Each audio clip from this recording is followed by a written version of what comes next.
সত্য মিথ্যা যাচাই করে আমি দেখি নাই, প্রধানমন্ত্রীর ইশারাতে দিয়েছিলাম রায়।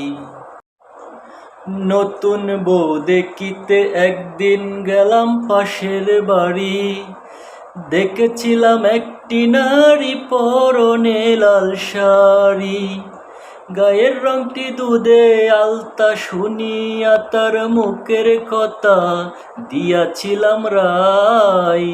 সত্য মিথ্যা যাচাই করার সময় আমার নাই, সত্য মিথ্যা যাচাই করার সময় আমার নাই। এখন কি করিব, কোথায় যাব, দিশা নাহি পাই, ভুল করে আবার আশ্রয় নিয়েছিলাম নৌকায়, ভুল করে আবার আশ্রয় নিয়েছিলাম নৌকায়। মনেই ছিল না আমার নৌকার ইতিহাস, এম রহমান আর আনিস বাইকে ছিল বাস।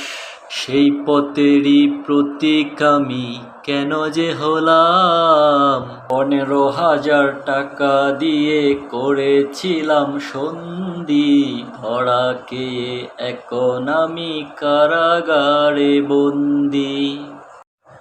যেই আদালতে আমি ছিলাম বিচারপতি, সেই আদালতে এখন হয়ে গেছি আসামি।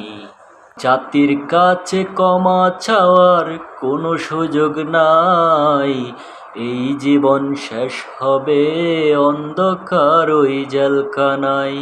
বিচারপতিদের উদ্দেশ্য করে একটা কথা বলতে চাই, সত্য মিথ্যা যাচাই করে রায় দিও ভাই, সত্য মিথ্যা যাচাই করে রায় দিও ভাই।